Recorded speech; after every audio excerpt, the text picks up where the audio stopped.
ईशान किशन की आज ये जो रन्स है ना 77 रन्स, ये देखिए हर कोई ये कहेगा ना कि एक बार 40 गेंद पे 77 रन बनाए हैं, अच्छी पारी है। लेकिन ये पारी किस सिचुएशन में आई है और किस टीम के खिलाफ आई है, कितनी प्रेशर सिचुएशन में ये पारी आई है, इसका औकात इसका पता किसी को नहीं है। क्योंकि हर प्लेयर जो है सेंचुरी लगाते हैं, जो खेलते हैं हाफ सेंचुरी बनाते हैं, 77 रन या फिर 80 या 19, ये कोई नहीं होता, मैटर नहीं करता, क्योंकि आप किस सिचुएशन में खेल रहे हो, आप मैच मैटर वो करता है। और आज ईशान किशन ने वही दिखाया है। जिस प्रकार की धीमी पिच थी, कोलंबो का पिच था, धीमी पिच जहाँ पे स्पिनरों को काफ़ी मदद मिला, और वहाँ से ईशान किशन जब तक बैटिंग किए वहाँ ऐसा लगा नहीं कि स्पिनर्स के लिए कुछ मदद है उस पिच पे। और वहाँ से ईशान किशन एक तरफ से लगातार तोड़फोड़ पाकिस्तानी बॉलर्स को करते रहे।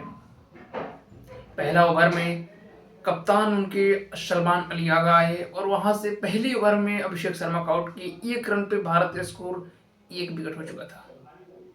वहां से दूसरी ओवर में शाहीन शाह अफरीदी उनकी पहली गेंद में छक्का। शाहीन को लगा कि शायद अभिषेक शर्मा ओपन करेंगे तो शायद उनकी गेंद को रन्स बना सकते हैं उनके अलावा, और उनको लगा कोई नहीं कर सकता।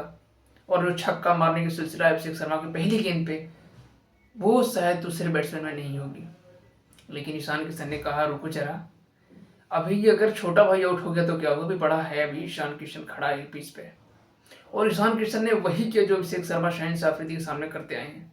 पहली गेंद पर टक पुल छक्का, इतना बेहतरीन और इतना खूबसूरती के साथ टाइमिंग करी वो छक्का, क्या गगनचुंबी छक्का था वो। जहां पे पहला विकेट 1 रन के स्कोर में गिरा, वहीं से ईशान किशन और तिलक वर्मा 87 रनों की साझेदारी की।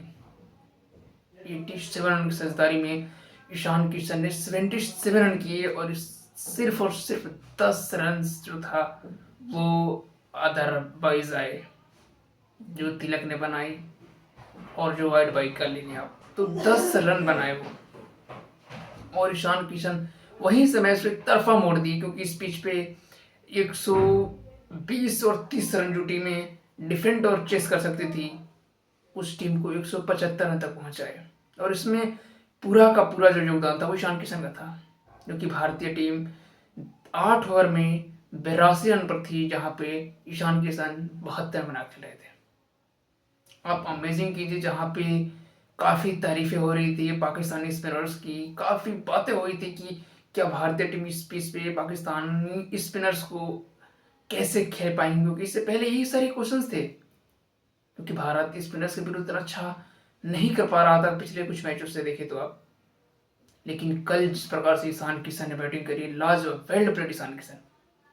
आप अबरार रहमत ले लो, उनकी पहली गेंद पे जो छक्का मारा है, फिर सदाब खान को ले लो, शाहीन शाह अफरीदी को ले लो, उनकी हर बॉलर्स के ऊपर अटैकिंग क्रिएट के लिए।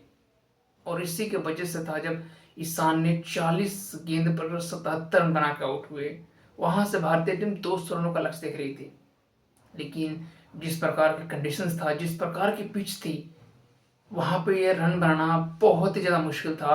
और वो ईशान किशन के आउट होने के बाद पता चल गया था। सूर्य कुमार यादव जैसे इतना दिग्गज भारतीय टीम के कैप्टन, जो कि वो एक फ्लो में खेलने के लिए जाने जाते हैं, जो कि उनसे तुम्हें लगता है कि ऐसी बैटिंग को तो उम्मीदें थी नहीं हमें, और ना ही ऐसे बैटिंग को देखते हम आए हैं। लेकिन जिस प्रकार से सूर्य कुमार यादव ने उस पिच को समझा, उस परिस्थिति को समझा, और जिस प्रकार के वो शॉट्स खेले, सिंगल रोटेट किए, वो काबिल तारीफ थी। यहाँ पे तिलक वर्मा ने भी काफ़ी गेंद को खेले और वहाँ पे पिच पे समय बिताए। हार्दिक पांड्या जैसे बैट्समैन जो फिनिशिंग के लिए जाने जाते हैं, उनसे रन्स नहीं बने, डक आउट हुए गेंद पे ही। तो ये बताता है ना कि ये पिच कितनी मुश्किल थी बैटिंग करने के लिए। और आप देखो ना, साहिबजादा फरहान जो डॉक्यूमेंट्री बैट्समैन को काफ़ी नाम देते हैं, क्योंकि बुमराह को भाई 1 2 या 3 छक्के मार के उसको डॉक्यूमेंट बना दिया था इन्होंने। कल 0 रन बना के आउट हुए, और उन्हें नहीं, हालांकि देखो तो आप उनकी जो मिडिल ऑर्डर के बैट्समैन है, शहजादा फरहान हो गए, या साइम अयूब हो गए, या फिर सलमान अली अगर उनके कैप्टन हो गए, या फिर बाबर आजम, ये कोई भी बैट्समैन था जो सिंगल डिजिट के स्कोर तक नहीं पहुंच पाया। और ये पिच दिखाती है कितनी पिच टफ थी। जिस प्रकार की भारतीय टीम ने पावर प्ले के अंदर खासकर ईशान किशन ने बैटिंग करी, वो उम्मीदें पाकिस्तान भी वही एक्सपेक्टेशन कर रहा था कि पावर प्ले के अंदर हम रन्स कर लेंगे 50-60, उसके बाद से ये रन चेस आसान हो जाएगा। लेकिन हुआ कुछ उल्टा और भारत या पेसर्स की यहाँ पे तारीफ करने होगी, हार्दिक पांड्या और जसप्रीत बुमराह, जो उन्होंने पावर प्ले के अंदर ही 3 विकेट चटका दिए, जहाँ से इस ये पिच स्पिनर्स के लिए काफ़ी मददगार था, जहाँ पे पाकिस्तानी बॉलर जो थे पहला ओवर्स लेकर के शाहीन वो सलमान अली आ गए, वहाँ भारतीय टीम ने जसप्रीत बुमराह और हार्दिक पांड्या से ओवर कराई। तो ये फर्क था भारतीय टीम और पाकिस्तान में। जो जीत का अंतर भी यही हुआ कि पावर प्ले के अंदर इनकी ध्वस्त कर दी थी हमने, जो मिडिल ऑर्डर बैट्समैन थे, जो टॉप ऑर्डर, सॉरी माफ कीजिएगा, जो टॉप ऑर्डर बैट्समैन थे।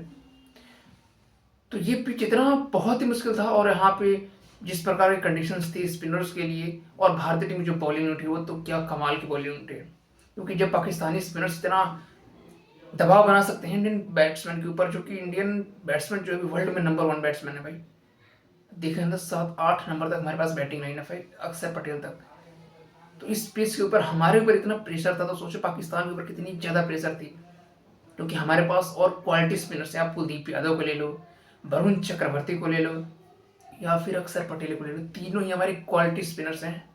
जो अक्षर पटेल को तो नहीं पता, लेकिन कुलदीप यादव और वरुण चक्रवर्ती T20 में नंबर 1 बॉलर भी रह चुके हैं। हालांकि वरुण चक्रवर्ती फिलहाल में भी वर्ल्ड के नंबर 1 बॉलर हैं। तो जब आप इतनी प्रेशर सिचुएशन क्रिएट कर सकते हो, तो हमारा भी स्पिनर जो थे आपको 114 रनों पर आउट कर दिए, और इस मैच का जीत और हार का जो पूरा समीकरण था वो ईशान किशन की बैटिंग में चला गया। क्योंकि ईशान किशन ने शुरू से ही तोड़फोड़ कर दी इनके बॉलर्स को, कि जो अटैकिंग था या फिर उनकी जो लाइन लेंथ थी वो पूरी बिगाड़ रखी थी शुरुआत पावर प्ले से ही, और उसके पावर प्ले के बाद भी वैसे ही बैटिंग करी ईशान किशन ने। तो इस मैच का पूरे के पूरे श्रेय जाता है ना, मुझे लगता है आई थिंक जो बैटिंग में वो ईशान किशन को जाता है। हालांकि बॉलिंग में तो हमारे सारे ही बॉलर्स अच्छे किए हैं। हमारे बॉलर बुमराह हो गए, 2 विकेट उन्होंने लिए, हार्दिक पांड्या हो गए, उन्होंने भी 2 विकेट लिए, वरुण चक्रवर्ती, अक्षर पटेल और कुलदीप यादव और तिलक वर्मा ने विकेट लिए हैं। तो हमारे बॉलरिंग में तो कोई दिक्कत ही नहीं था। हमारी बॉलिंग तो वैसे भी यूनिट हमारी काफ़ी टफ थी, लेकिन जो बैटिंग का फैसला था ना, जीत के इतना बड़े और हार का फैसला जो तय हुआ, वो मुझे लगता है शायद बैटिंग में जो ईशान किशन को ये पूरा श्रेय जाता है। हालांकि जो मिडिल ऑर्डर में था सूर्य कुमार यादव और तिलक वर्मा के लिए काफ़ी अच्छा, और शिव दुबे ने पारी को संभाला, जिस प्रकार से पिच थी, कंडीशन थे, वो समझे और रन्स उस हिसाब से किए। लेकिन जो रन्स बनाने का फ्लो था वो ईशान किशन को बहुत ही आगे निकला, और इस मैच के लिए इसी वजह से ईशान किशन को प्लेयर ऑफ द मैच भी दिया गया। और ये जो पारी थी ना बहुत सदियों तक याद रखी जाएगी, क्योंकि इंडिया पाकिस्तान का मैच होता है, या पता है आप लोगों की एक वर्ल्ड कप के मैचेस में मिलते हैं, इनको आमने सामने होते हैं, या ICC की इवेंट्स हो उसमें देखने को मिलती है टीम। ऐसे जो सीरीज होते हैं उसमें तो भारत और पाकिस्तान का कोई मुकाबला होता ही नहीं है।